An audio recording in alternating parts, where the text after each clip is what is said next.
ดิสบายดีพ่อแม่พี่น้องอันนี้แหละภารกิจพ่อตู้จิมมี่มักซอยสังคมก็คือเทื่อก่อนได้ออกรายการมาซอยโรงเรียนวันที่ว่าเล่นฟุตบอลเนาะซอยอนามัยเห็นบ่เริ่มต้นข้าพเจ้าก็เฮ็ดอันเห็นบ่อันนี้มันเป็นห้องอันเด้เฮ็ดมันเป็นกล่องเนาะพ่อแม่พี่น้องเฮ็ดเป็นกล่องแต่ละกล่องแต่ละกล่องไปเมิดแล้วบัดนี้เฮากลับมา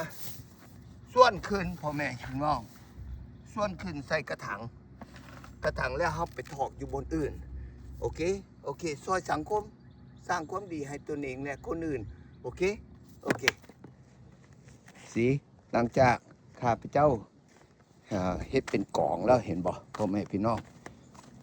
กองเป็นกองแต่ละจุ่มแล้วก็บัดนี้ละตักใส่อันนั้นตักใส่กระถางเห็นบ่กระถางเห็นบ่มีฟอยล์และมีอันส่วนตักใส่กระถางแล้วก็ไปทิ่มบนอื่นเห็นบ่อันนี้มีแต่ส่วนหนึ่งของบนสนามกีฬาเด้บ่แม่นหมดเด้ถ้าหมดนี่แปลว่าเรื่องอนามัยแปลเฮ็ดหมดอ้อมสนามกีฬาบ่อันนี้มีแต่ว่ามาถ่ายออกวิดีโอส่วนหนึ่งซื่อๆเพื่อเฮ็ดหมดอันนั้นใช้เวลาแต่ว่าข้าพเจ้าบ่ถือคิดว่าแม่นภารกิจอาสาสมัครซอยสังคมโรงเรียนบ่แม่นจะเป็นสิ่งดีพ่อแม่พี่น้องอันนี้ก็สิ่งถูกต้องที่ว่าต้องเฮ็ดถ้าเฮามีเวลาเฮามีเหือแห้งพ่อแม่พี่น้องสร้างความดีให้ตนเองและคนอื่นข้าพเจ้าเชื่อไปทางนี้เขาเอิ้นว่าค้ามาโอเคความหมายว่าทำดีได้ดีทำชั่วก็ได้ใส่บาปใส่กรรม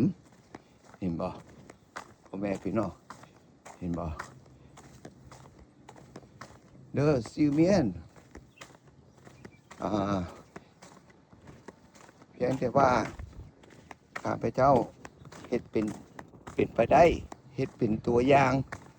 ให้คนอื่นเรียนรู้ว่าซอยสังคมสร้างความดีบ่มีหยังเสียหายอันนี้ข้าพเจ้าถือว่าแม่นออกกำลังกายพ่อแม่พี่น้องก็แม่นตัวแม่นบ่ล่ะออกกำลังกายเด้พ่อแม่พี่น้องเห็นบ่เป็นกองแล้วบางบอนพ่อแม่พี่น้องถ้าฝนแห้งนะฮู้บ่ถ้าฝนแห้งนะเห็นบ่เป็นกองถ้าฝนแห้งนะและขี้ตมเห็นบ่ขี้ตมตัวอย่างจุ่มนี่เห็นบ่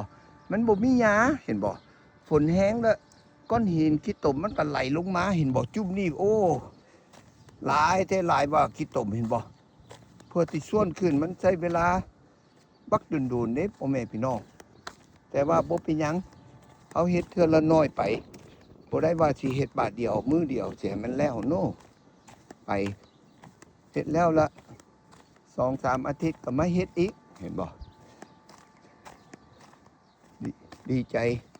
ภูมิใจที่มีโอกาสอันนี้แหละบางทีคิดบ่พอว่าตอนนั้นข้าพเจ้ามาย่างอยู่สนามกีฬาแล้วเห็นอันนี้โอกาสดีที่ว่าเอาซอยโรงเรียนซอยสังคมไปเห็นบ่พ่อแม่พี่น้องเห็นบ่ก็ถือว่าดีแล้วใดก็ยากโอกาสมาบางทีเขาต้องจับเมียนบางบอนคนอยู่มันบ่มีโอกาสเห็นบ่เห็นนี่ย่างไปบักไก่เห็นบ่แต่ว่าบ่เป็นยังเห็นบ่โอเคพ่อแม่พี่น้องภารกิจของพ่อตู้จิมมี่สำเร็จลงมาใน3 มื้อแล้วก็เบิ่งแม่ชื่อบ่ก้อนหน้าแต่ว่าได้ขุดและได้เฮ็ดเป็นจุเฮ็ดเป็นอันนั้นแล้วก็เอาใส่ในกระถาง รือว่าคุกันเนาะเห็นบอกบนนี้ขี้ดินขี้ตมบักหลายๆเพราะว่าย้อนว่าตอนฝนตกแห้งแล้วมันขี้ตมมันไหลลงมาแต่ว่าเดี๋ยวนี้เบิ่งไหมแตกต่างปานใดเห็นบ่เห็ดเป็นจุ่มบัดนี้เอาขึ้นในกระถางเห็นบ่พ่อแม่พี่น้องเห็นบ่มดอ้อมบอนสนามกีฬาฟุตบอลฟิลด์อยู่เมืองวอร์ดรนอาร์กันซอพ่อแม่พี่น้องโอเคข้าพเจ้าบอกว่ามดตะมวนจักสมงข้าพเจ้าได้อาสาสมัครที่ว่าภารกิจตัวนี้แต่ว่าข้าพเจ้าได้ใส่ในกระถางมดตะมวน28กระถางพ่อแม่พี่น้อง28กระถางบางกระถางสีขาวพอมันสูงข้าพเจ้าใส่บ่เต็มย้อนว่ามันหนักโพดยกบ่ขึ้นรถยกบ่ลงรถเพราะจังสั้นต้องได้ใส่แต่ครึ่งเดียวพ่อแม่พี่น้องข้าพเจ้าบ่มีเครื่องจักรอะไรอย่างดอกเฮ็ดมีแต่ว่าใส่เครื่องมือเห็นบอกง่ายๆอันคูดอันส่วนอันอย่างก็ฟอยเนาะและส่วนขี้เหงื่อแล้วก็รถยูแค่นั้นเองข้าพเจ้าภูมิใจที่ว่าถือว่าเฮ็ดภารกิจตัวนี้แม่นออกกำลังกายซอยสังคมสร้างความดีให้ตัวเองและคนอื่นข้าพเจ้าเพียงแต่กล้าบอกว่า3 มื้อนี้ข้าพเจ้าได้ตามฟิตบิตเครื่องได้โชว์ว่าข้าพเจ้าได้ย่างได้ออกกำลังกายบ่ต่ำกว่า109,000พ่อแม่พี่น้องดีใจเพราะว่าอย่างเฮ็ดให้พ่อตู้จิมมี่สุขภาพแข็งแรงแม่นบ่ล่ะเอาบัดนี้สุดท้ายก็มีแต่คนขึ้นรถยันได้3 เที่ยวแล้วไปเอาลงรถแนวใดก็อย่าพยายามพ่อแม่พี่น้อง